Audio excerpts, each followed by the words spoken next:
Yeah. Yeah.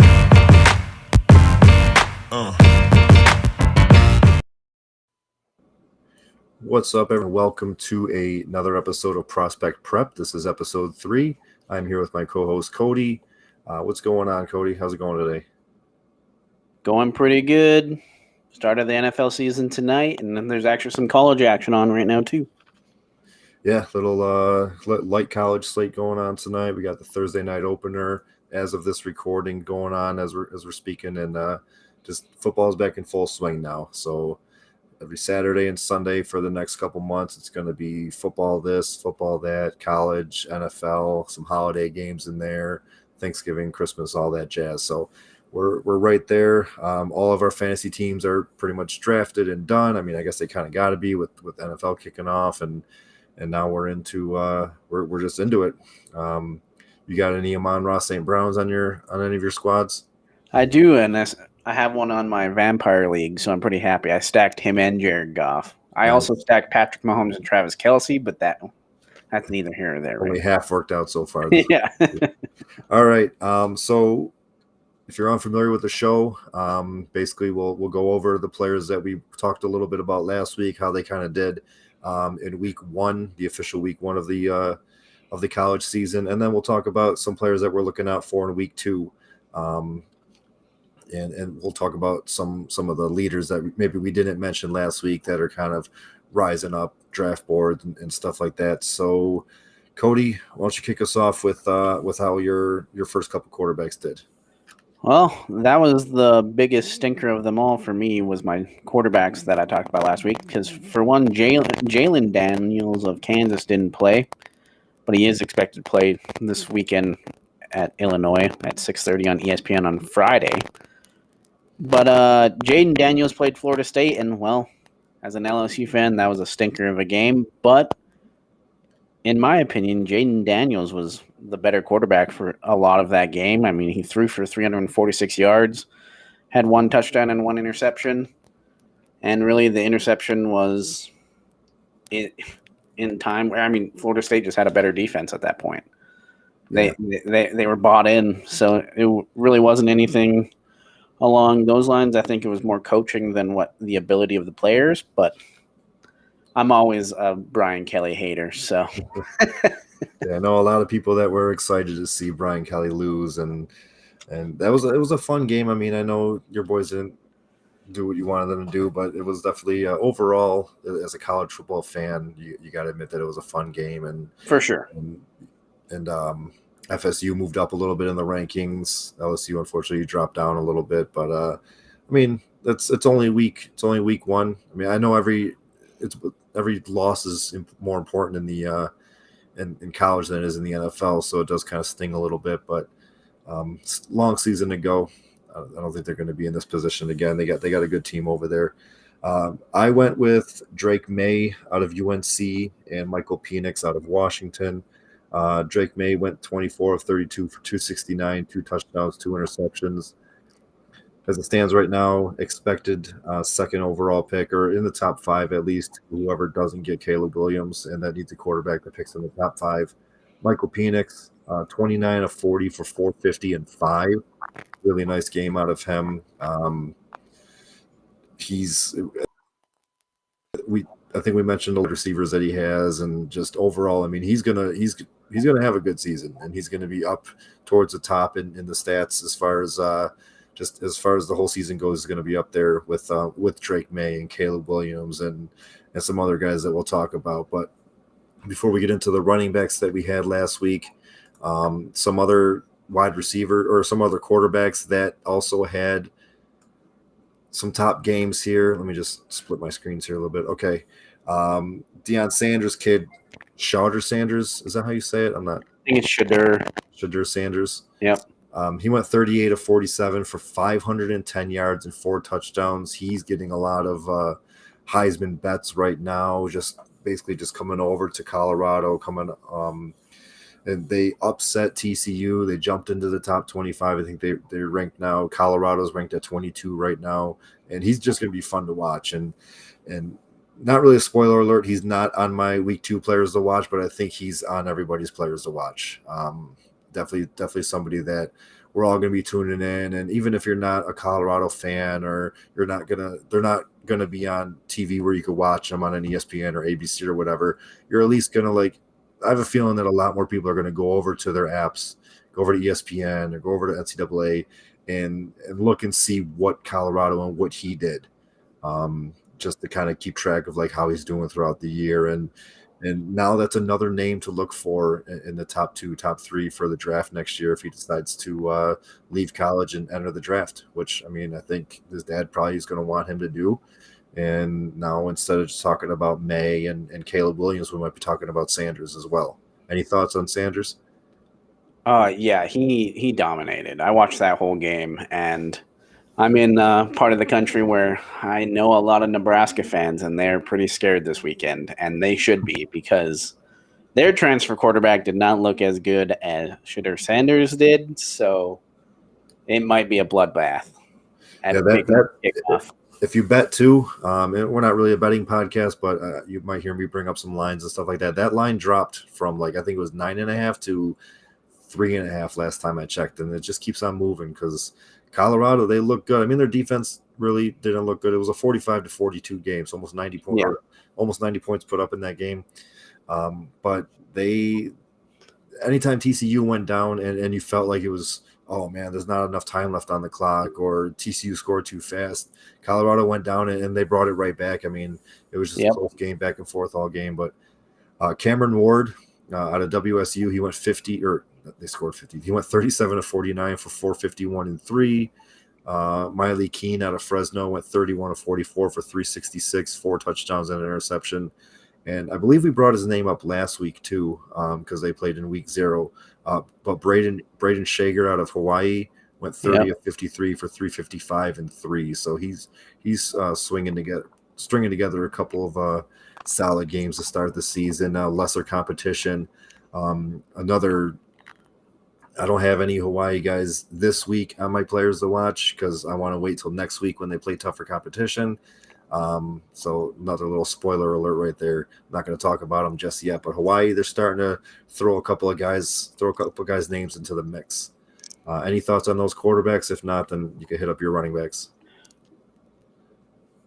Yeah, Shager's looking pretty good. But let's move on to the running backs. I talked about Quinshon Judkins last week and Raheem Sanders, and they had respectable games for the blowouts that we're in.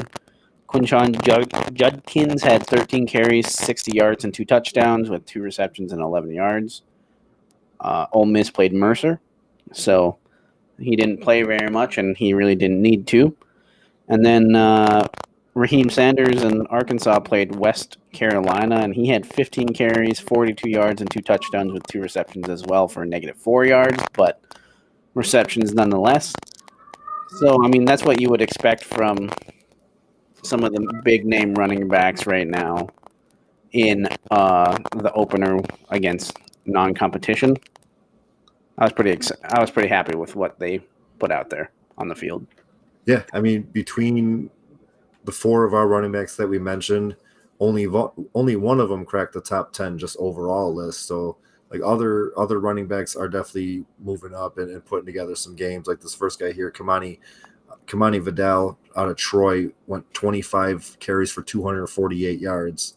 So I mean, we're just going to start hearing some other names as the season goes on.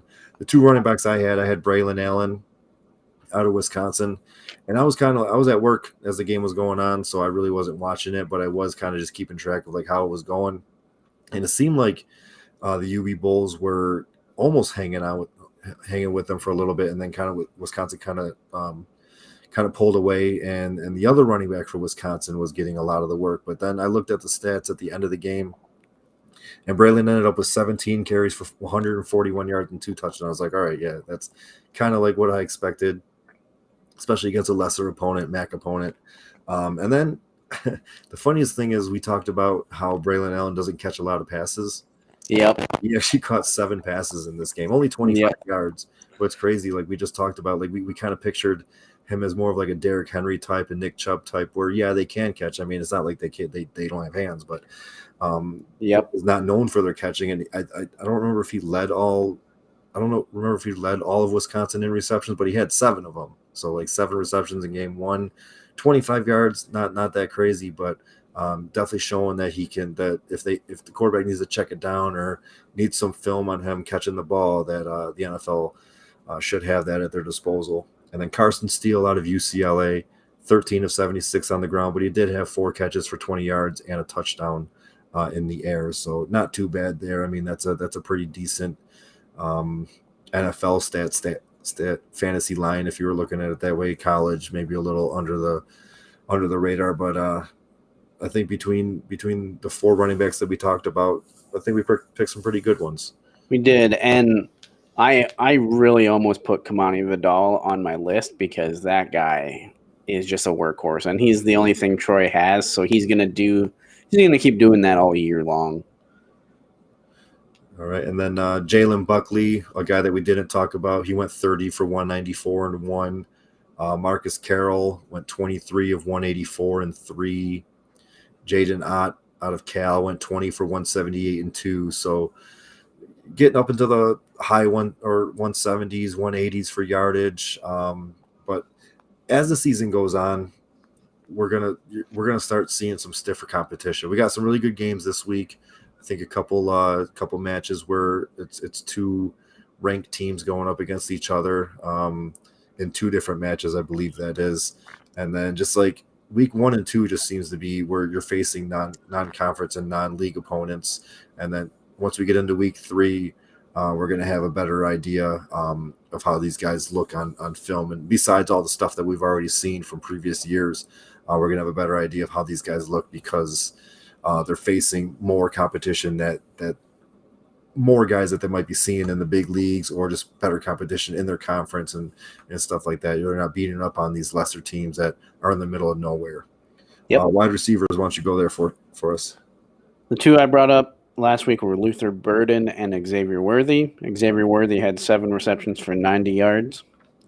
And Luther Burden had 7 receptions for 96 yards and a touchdown with 1 carry for 2 yards. Both, you should expect that all year long from these 2 guys. I know Luther Burden is not a junior or a senior, so I don't think he's a redshirt sophomore either, but he's just a guy that we need to watch, and unfortunately I did that again. My bad, Jerry, but on some of the guys that I have on this next list. But we can also be a Devi show because, I mean, some of these guys we need to start picking up because they're weapons, and he's one of them. But overall, they played really well, but again, against University of South Dakota and Rice. So we need to see it with other competition as well. But it's what I expect from those types of games. Yeah, we'll see it as the season goes on. Like I said, the 2 guys I had, Johnny Wilson, of course, you saw him in that Sunday night game, 7 for 104. He did have a couple drops, and I'm sure you remember those, but 7 for 104, not too bad. Got that big body, pretty fast. He just looks like a taller kind of slim Reaper. Looks like much taller than Devonta Smith out there, but he's gonna be a good NFL prospect. I think any team is going to be happy to have him and draft him in, if not the first round, then early second. And then I had Bo Collins, who was the Monday night game, 5 for 50 out of Clemson. Not too bad. They really couldn't get anything going in Clemson. They got upset by Duke. Obviously, they dropped a little bit in the rankings. But yeah, it just, that was one of the games that I did watch in full because I was at home, didn't have work that night or anything like that, so I was able to sit down and watch that game. And Collins, he looked good from what I've seen. Just like I said, they really couldn't.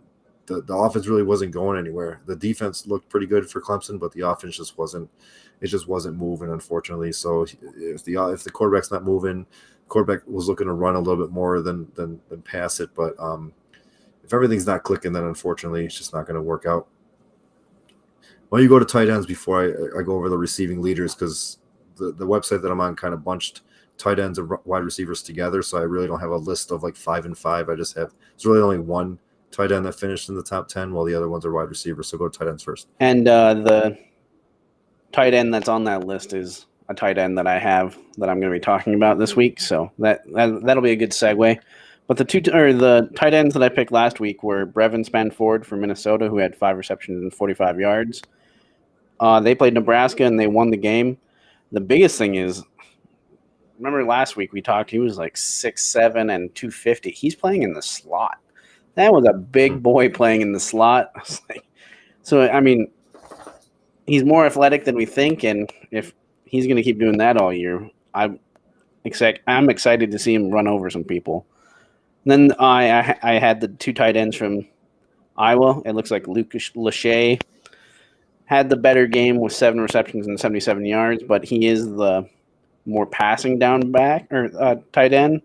But Eric All also had 3 receptions, 15 yards, and the touchdown. So he was the touchdown vulture for Luke Lachey. But they both played pretty even snaps, and I expect that moving forward as well. All right, and I had, of course, Brock Bowers out of Georgia, 5 for 78 receiving, and then 1 for 3 and 1 on the ground, scored a touchdown on the ground. It's kind of games that you're going to get out of him. You can kind of use him everywhere. He is a big body tight end. I don't expect him to be leading the league in rushing or anything like that, but he could definitely show you that kind of has that little bit of Travis Kelce in him where they'll kind of get him the ball in the backfield or those little shovel passes back there. And then Jaheim Bell, remember last week I called him a little bit of a joker. Well, he went 2 for 49 and 1 in the air and 1 for 4 for 1 on the ground. So 2 total touchdowns. Now three total touches, but over 50 yards between them. So not too bad there. Again, with tight ends, and when I mention my tight end, I only have 1 this week too. But when I mention my tight end, you're gonna see like where it's gonna be. You're not gonna get like those crazy big 10 for 102 touchdown games. Yeah. You're with tight ends in college. It's like you're gonna have like you got athletic guys and guys that, but you always see like when you always see people transfer or transition from one position to another when they reach the big leagues, like a Tyree Jackson or a Logan Thomas. They come in from quarterbacks and turn into tight ends, or Jason Peters, who started as a tight end, turned into a left tackle. So those are the kind of guys like you're going to hit on them. Sam Laporte is looking good as we speak right now. Dalton Kincaid, there's a lot of hype on him. But you're going to have those like 5 receptions for 30 yards and 1 touchdown game, and unfortunately, that's just how it goes. And we see that in the NFL too. It's not like they just forget how to catch or they don't scheme them up, but it's pretty much how it goes. Yep. A couple top leaders that we had: Chris Mitchell. He went 9 for 201 and 2. They won the game 14-12, so he scored all of the points for FIU. Xavier Leggett out of South Carolina, he went 9 for 178. Eric Brooks out of Fresno, I think his quarterback was up on the list, so he's got a receiver on the list, 9 for 170 and 2. Lincoln Victor, 11 for 168, and then a name that we mentioned last week, Smoke Harris, 11 for 155 and 1. So he's getting back on the list again. So I'm sure in the future we're going to be talking about him a little bit more. I won't mention your tight end because you said that you were going to bring him up in our guys to watch this week. He was the top. He was a top receiver that wasn't a wide receiver this week. 9 for 138 and 1. He went. Any other players that you want to talk about from week 1? The surprise that I didn't see coming and was Keon Campbell for Florida State. That guy really opened up everything for your 2 guys that you mentioned. And yeah, he was the problem. He always made the big play, it seemed like. Yeah, he looked good. Trey Benson was another guy that he got off to a little bit of a slow start. I think he picked it up in the second half, but Florida State just looked good overall. But yeah, Campbell was – I don't think he was on the top overall list because he didn't have a lot of yardage, but he had, I think, what do you have, 3 touchdowns in that game? He had the biggest impact on that game for sure. Well, good thing in NCAA other once, right? Yep, exactly. To see Florida State again. All right. So, like we do every week, we're going to give you guys 5 to 6 players that to kind of look out for. Well, we'll give you their most of mine, in fact, actually all of mine play on Sunday. But so the date is 9/9, September 9th. I'll give you the times that they play and what channel that they're going to be on. So, why don't you kick us off with your first quarterback? The first quarterback is DJ Ugalele from Oregon State. He's number one. 6'4", 252 pounds. He's a prototypical quarterback, and he looked good in week one against San Jose State, going 20 for 25, 239 yards, and 3 touchdowns. And one of those touchdowns was a rushing touchdown. So he had a really good game, and he looked. This was the first time we've seen him outside of Clemson because he's the Clemson transfer, but if he can keep the decision making like he did, he's going to move up some draft boards because that was the biggest issue with Clemson is he wasn't throwing to the right guy and he was getting in his own head and he was overthrowing some things. He wasn't that in this game. He was really efficient and he moved the ball at an NFL pace that whole game. It seemed like it was an NFL offense, and it's really hard to I guess have it look like that in college, but it was like it was methodical, and he knew exactly what he was doing the whole way through. That might have been San Jose State, but it's also like, look, he also played at Clemson, so he's played against all the good teams. So when you're playing a San Jose State and this week UC Davis, I expect you to do that. And he wasn't doing that against the opponents in Clemson. So, but yeah, like I said, next opponent this week, UC Davis. It's on the Pac-12 network on Saturday at 8 p.m. So I'm pretty excited to watch him again. He looked really good. Yeah, and I mean, and that's a big thing too. Like we talk about how these guys are just kind of tearing apart lesser competition. But I mean, if you want to make it into the big leagues, you have to kind of tear apart the competition. These are the teams that are put in front of you. These are the teams that you're going to be playing. Of course, the competition is going to get harder as the season goes on. You're going to play division or conference opponents and harder, tougher opponents, and go on a road to places that you can't hear yourself and stuff like that. But you got to be able to. You can't just go out and throw for 400 yards in an Oregon versus Oregon State game and then look pretty bad in the rest of the games. You gotta go out there and tear apart the lesser teams and then look good in the tough. And I think, Cade Klubnik looks the same way right now. Like, you know what I mean? It's just Clemson has the standard, and unfortunately they just had Deshaun Watson and Trevor Lawrence before these two. So like the expectation is so high that you're going to get in your own head if you're not that person, you know? So I think the best thing that DJU did was get out, and I hope he tears up the Pac-12. I'm going to be watching him pretty closely this year. Yeah, we'll see him. Said that was Saturday night. So my first quarterback is Quinn Ewers out of Texas. This is probably going to be his toughest game of the year. We talk about how a lot of week 1, week 2 games are against lesser opponents and non-league opponents, but this is Texas versus Alabama, probably Texas's hardest game of the year. Number 3 ranked Alabama. He had a strong performance in week 1 against Rice. He went 19 of 30 for 260 and 3. The Longhorns are expected to have a pair of top 10 to 15 wide receivers in the 2024 draft class, which I will be bringing up in a little bit. So in order for Ewers to help elevate his stock, they need to help elevate Ewers' stock. So, and they're going to be working together. Ewers has to elevate them. This should be one of the best games of the week overall. It's one of the 2 games, like I mentioned, that do feature both teams as ranked teams in the top 25. This game is going to be on Saturday at 7 p.m. Eastern on ESPN. So that's going to be a game that everybody's going to be able to watch. Texas versus Alabama. Obviously, no more Bijan. He's in the NFL now. couple wide receivers that they got there. They got a nice big tight end there too. So I mean, there's players all over the field for Texas that are going to be. You're going to hear their name called in the 2024 draft next April. But it starts with Quinn Ewers getting them all the ball. Yeah, they almost beat Alabama last year, and that was probably Quinn Ewers' best game of his college career so far. So in regards to DJ and Quinn shows up during the big games and kind of falls out of the games that really don't matter. So it's really interesting to see that kind of mentality, but I expect a big game from Quinn for sure. Yeah, it's going to be a fun one. It's going to be, I mean, we had a fun one on Saturday night or Sunday night this past week, and now Saturday night we get this fun one. Yeah, it's going to be a good one. My next quarterback, I picked Florida Atlantic quarterback Casey Thompson, 6'1", 200 pounds, number 11. He was also very efficient, just like the first quarterback I had. He went 20 for 25, 280 yards, 5 touchdowns, and 1 interception against Monmouth.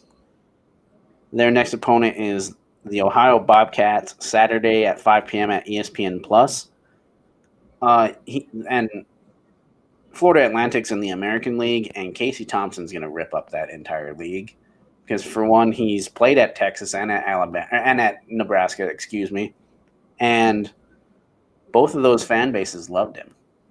And he was a solid quarterback, but Scott Frost really ruined him at Nebraska and Texas. Well, they had Quinn Ewers and they had Hudson Card at the time, so he had to move because he wasn't going to play. But it wasn't because of his performance, and he's a top-tier quarterback. He's a senior this year. He's a top-tier quarterback that's not getting a lot of love, but he's going to put up some massive numbers, and I can see a draft combine visit in his future. Yeah, we'll see. That's going to boost a lot of these guys too. Will be the combine, Senior Bowl too. Might get an invite to that. My second quarterback is, and Quinn Ewers is number 3. Sorry, I forgot to mention that. My second quarterback is number 1, KJ Jefferson out of Arkansas. Goes up against Kent State. He's looking to rise up the draft boards with a solid 2023 season. In week 1, he went 18 of 23 for 246 and 3 touchdowns versus Western Carolina. He brings a nice combination of size and speed. He's listed as 6'3", 236 pounds. A little further into the season, from weeks 4 to week 7, Arkansas Razorbacks and KJ Jefferson, they're going to go and face 4 consecutive opponents ranked in the top 25. So just like you were talking about with DJ, we're going to show up against these lesser teams. KJ, he's got to show up against these lesser teams, maybe get some confidence. This week against Kent State, next week against BYU. Just build some confidence, get ready to face that gauntlet of teams that he's going to be facing. I think Alabama's in there. I forgot who the other 3 teams were. I didn't write them down, but just take these couple of games, get your offense together, get with your guys, and hopefully use week 1, 2, and 3 to kind of guide you into week 4, 5, 6, and 7. That way it could show up against these tougher opponents and these teams that you might be seeing on your ESPNs and Foxes and stuff like that. Because KJ Jefferson's a nice quarterback to watch, but the team overall, it really isn't in that league. But he's got to definitely raise his stock a little bit. You could see him if you have the SEC network this Saturday at 4:00 Eastern on SEC Network. Yeah, he's definitely the best option quarterback we have in this year's draft class for that reason. But yeah, he needs to improve some of his passing and just the confidence in his passing, kind of like what you were saying. Like, he needs to really start gaining some confidence in that, and that's just his intermediate and deep throws. Really, he has the talent and he has the arm for it. Just let him do it. I think that's the biggest thing on that. You want to start us off for running back? Yeah, I'll go. So first running back I got, number 32, Travion Henderson out of Ohio State, going up against Youngstown State. Henderson, he had a quiet week 1, but so did OSU as a whole by OSU standards. He did lead the way in rushing attempts for his team. He went 12 for 47. Mayan Williams, the other running back there, he ended up getting into the end zone twice. So imagine if those 2 touchdowns or one of those 2 touchdowns went to Henderson, that's a slightly better day for him. Unfortunately, he didn't get in there at all. He's got really good size to handle the NFL. Handle a big workload in the NFL. He should be one of the top 5 running backs taken off the board. Where that is, we don't know. Obviously, the NFL doesn't like running backs, so it could be the 2nd round, could be the 3rd round. But a nice bounce back game this week against Youngstown, and it could kind of remind us of the Trayvon Henderson we saw in 2021 when he racked up 1,200 yards and 15 touchdowns when he was a freshman. That game is going to be on Saturday at noon Eastern on the Big Ten Network, and his name has been floating around for the past year or two, kind of one of those guys where, oh, is he coming out this year? No, he's only a sophomore. Oh, he's only a freshman. And finally, next year is his draft eligibility year, and he should be a top name. Not 1st round, but he should be a top running back name. For sure. And I don't know. I think it's OSU more than anything. Like, they're not using him right.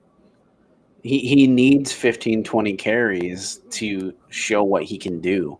And he's not going to get it at Ohio State. So it's a bummer because, I mean, they've produced a lot of good running backs.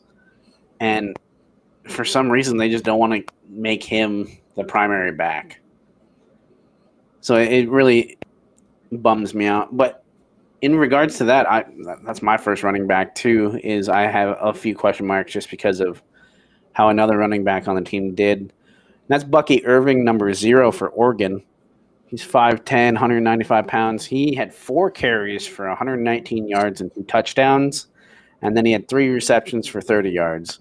They played Portland State. He's a junior, and their next opponent is going to be a little bit tougher in Texas Tech. That's Fox, 6 p.m. on Saturday.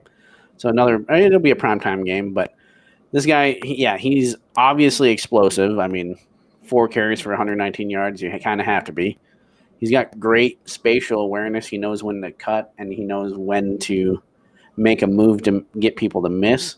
The one question mark, though, is Jordan James did get a few more touches and stuff, but again, it's Portland State. I don't know what to think of that yet. They pulled the starters pretty early, but Jordan Jones was playing in the first 2 drives too with the starters as well. So how much are they going to be splitting is what I'd be looking for right now. There's no question that he's good, but let's just make sure that I would probably, if I was in like a C2C league, maybe just play Kamani Vidal from Troy a little bit more than I would Bucky Irving just for that reason. But for draft, yes, Bucky Irving's the play.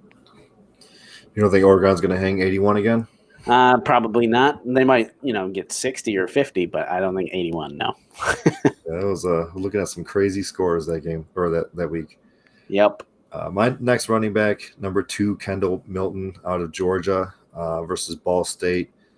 Got a lot of high-profile teams here on my list. But like Henderson, Hilton led his team in attempts in week 1, but it felt like a slow start. Hilton went 9 for 53. He was unable to find the end zone like 3 of his teammates did. I already mentioned Brock Bowers was one of those rushing touchdowns. Georgia is just one of those teams that they turn out NFL talent from the RB position. Terrell Davis back in the 90s, got Todd Gurley, had a nice couple-year run. Nick Chubb is still going strong. And now I'm hoping James Cook could be that next guy and Kendall Milton next year. Milton, yeah. No, I wrote that. I don't know. I think it autocorrected. Milton he's another ideal body, 6'1", 220, so nice body size. He's just not a big pass catcher. But remember, I said that about Braylon Allen last week, and he proved me wrong with 7 catches. So the fantasy upside from an NFL perspective, you're kind of looking at more of like a Nick Chubb than anything, which is funny because that's college that he went to. But if an NFL team could get that pass catching skill out of him, he could be a nice addition. He could be a nice Nick Chubb, but with receiving upside. It's going to be interesting to watch Georgia all year because their schedule is really favorable. Like Alabama's schedule is way tougher, so it's really interesting to see who's going to really rack up some points and some scores for Georgia in a pretty their hardest game is against Alabama, and that's like 10 weeks away. They got a pretty cake schedule in the SEC, which rarely ever happens. And they play on Saturday at noon, also Eastern, on the SEC network. Perfect. My next running back, I picked Rasheen Ali. He's number 22 from Marshall. Another 6 foot, 200-pound junior that I really like. He had 18 carries for 137 yards and 2 touchdowns, and they played against Albany. You probably heard this guy in 2021 because he had 1,400 yards and 23 touchdowns, and then last year he had a little off the field issue, and then he got injured, so he didn't really have a season last year. But this guy is just a pure runner. He is so good. Like, I know he only plays for Marshall, but man, I love watching this guy play football, and I can't wait to see him at the next level as well. He's going to be one of those small school guys that's really going to impact a team. And you give him 5 to 15 touches a game, you're going to be happy with what you get. So Marshall's next game is against East Carolina on Saturday on ESPNU at 3 p.m. So go watch number 22. He's fun to watch. All right. So we got four quarterbacks, 4 running backs, and then kind of cheated on this next one in 2 ways, actually, because 1, you already mentioned him last week, and 2, kind of got a double dipper here with I got number 5 and number 1, the receivers from Texas, Adonai Mitchell and Xavier Worthy. Already mentioned that they play at Alabama at Alabama, number 3. When I talked about Quinn Ewers and talked about the players that are going to help him grow his draft stock, these are those guys, Mitchell and Worthy. A couple websites that I look up different rankings on top of my own rankings that I have. They're both of them are within the top 12, no later. I don't think Mitchell is any lower than 12. Worthy is 2 on some sites, 3, 4, 5 on some other sites. So just like he seems to be, where personally Johnny Wilson is my number 2 after Marvin Harrison. Xavier Worthy seems to be number 2, more of the number 2 consensus, and you mentioned him last week as well. You also talked, Worthy does have a smaller frame, a little smaller than what we like. I mean, I know we got the Garrett Wilsons and the Chris Olaves in the league, and every team could use a guy like that, but I'd like to see him put on a couple more pounds. I mean, I think he's listed at about 163 or something like that right now.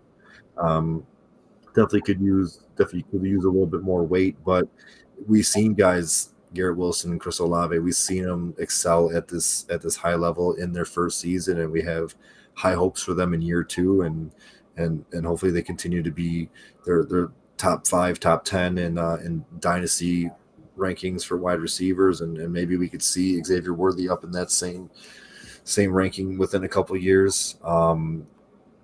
You already said that he had 7 for 90 in 7 for 90 in week 1. In week 1, yep.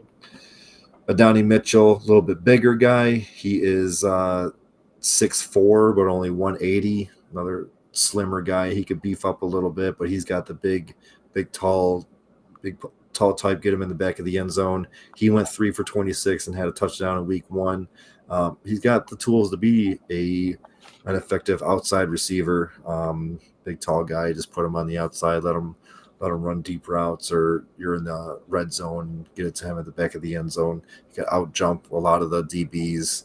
But definitely 2 guys to keep your eye on if you're watching that game on ESPN Saturday night, 7 o'clock, and you're seeing who Quinn Ewers is throwing to. It's these 2, Adonai Mitchell and Xavier Worthy. And then they got, like I said, they got a big tight end over there too, but he's not on my list. I like it. My first wide receiver is Jamari Thrash, number 1 for Louisville. He's 6'1" for 185, and he is the epitome of what we call a Swiss Army knife.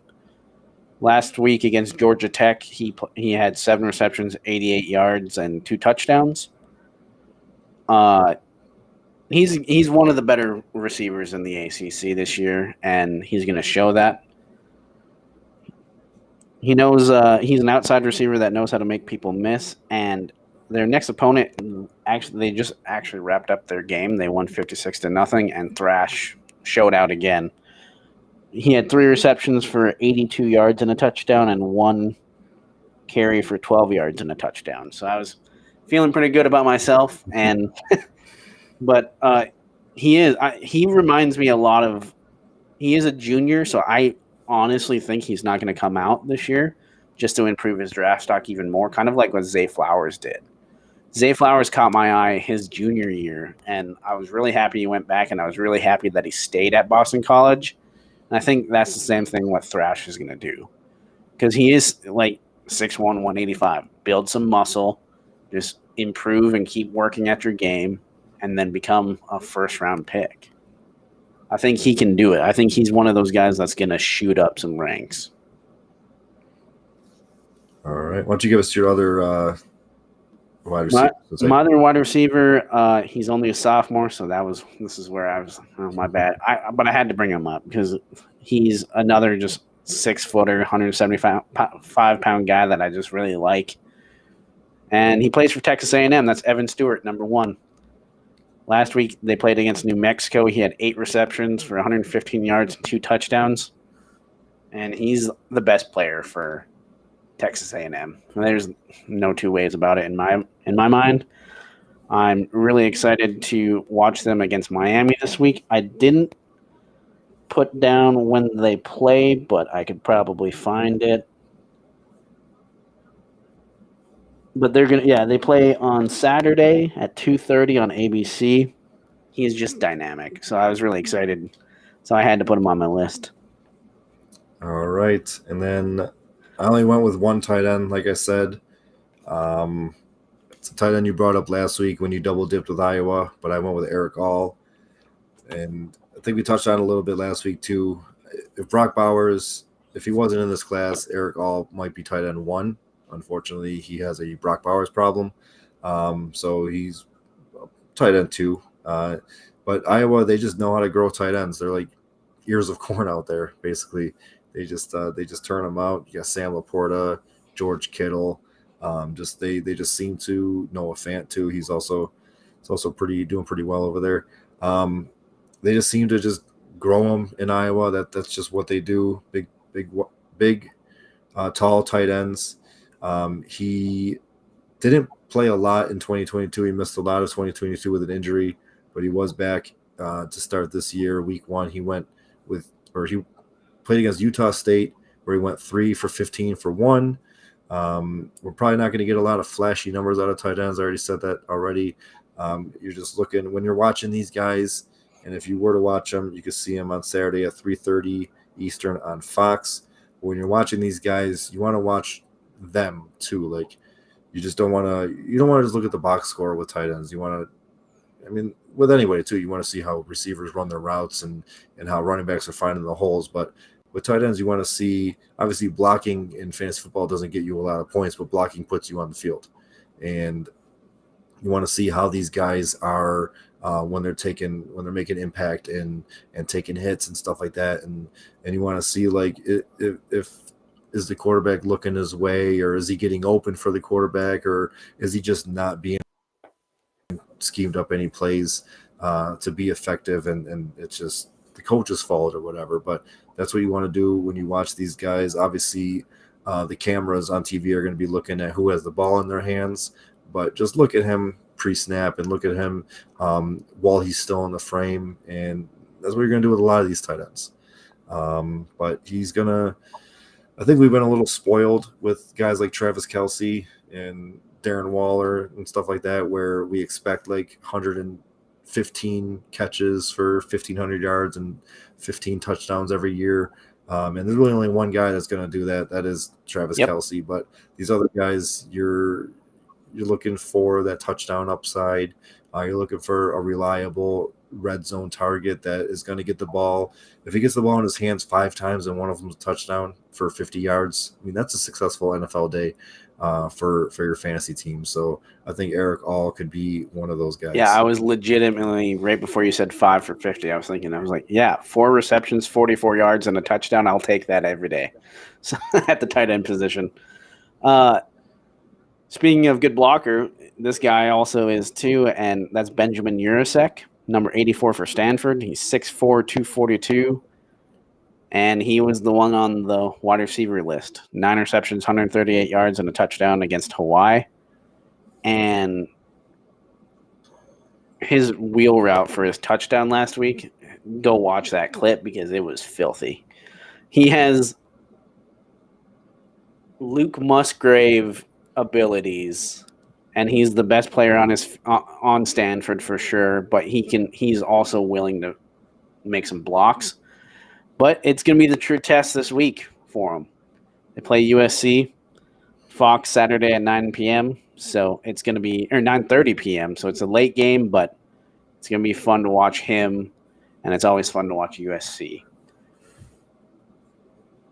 Yeah, USC. I mean, you got potential Heisman winner and potential number 1 overall pick, despite what the news is saying right now or what his dad's saying. But yeah, anytime you get a chance to see USC or even any of these top, we're talking about all these other positions, but if you get a chance to see one of these top quarterbacks play, obviously he elevates his around him. If you get a chance to see him play, or if you see a team like USC or Notre Dame or LSU or FSU on TV, and you're just sitting there, those are the games you want to tune into.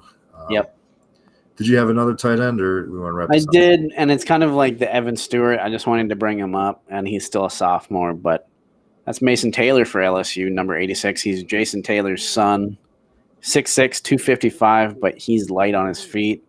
Didn't have the biggest game against Florida State, 4 receptions for 39 yards, but he's going to be another weapon, especially with Malik Neighbors and then the Williams, I think, who was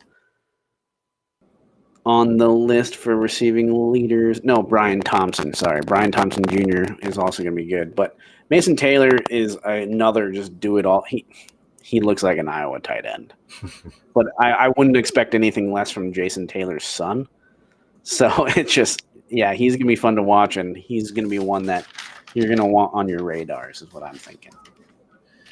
All right, so there you have it. We got about 11 guys to look for this week. One of them, we're off to a good start with the one guy you already mentioned. We're getting into, we got a couple not so great games, but we got a good schedule this week. A couple games that Georgia plays Ball State and we're bottom barrel team, so going to be some high scores in those games. Look out for guys like Marvin Harrison Jr., like I mentioned, Travion Henderson, guys like that. Look for those quarterbacks that are going to be in next year's draft. See how they respond to these lower teams, and hopefully within the half or 3 quarters that they get of play, they can throw up some good numbers for you. And then week 3 and on, it kind of gets into a little bit better competition, I would say. Yeah. It's going to be a little bit more exciting. A lot of closer games, a lot of games where these guys are playing into the 4th quarter, and yeah, we got a long season to go. We're gonna have some of our early draft rankings for you guys soon. We want to wait like another week or 2, and we'll get those out for you guys. I'll rank like maybe the top 15, top 20 of each position. Get those onto the website, goingfor2.com, and then go over them a little bit here too. And yeah, that's it. So tune in next week. Cody, you got anything? When you're waiting for the game or the game of the week, Alabama, Texas, Ole Miss and Tulane are playing right before that on ESPN2. That should be another fun game to watch. 2 really good running backs in that game. They're 2 ranked teams. So again, they're not like the most high profile ranked teams, but they're still ranked teams. So it should be a pretty good game. It's going to be a fun one to watch. So pretty excited for it. I'm on the East Coast. And it's awesome having football from noon my time until I think the time when I last saw it, Hawaii kicks off at like midnight my time. So nice. Football till 3:00 in the morning is just, it's fun. And then you wake up the next day and you got NFL football and throw on the NFL Network, and from 9 a.m. up until midnight Sunday night is just highlights and actual games and stuff like that. So we're there. We made it. We made it through the summer, And hopefully the weather stays kind of like how it is. I'd rather have my winters be 75, 80 degrees, but unfortunately we get snow up here, so we'll just sit inside and watch football all weekend long. But until next week, you've been watching Prospect Prep. For me and Cody, we'll see you guys next week.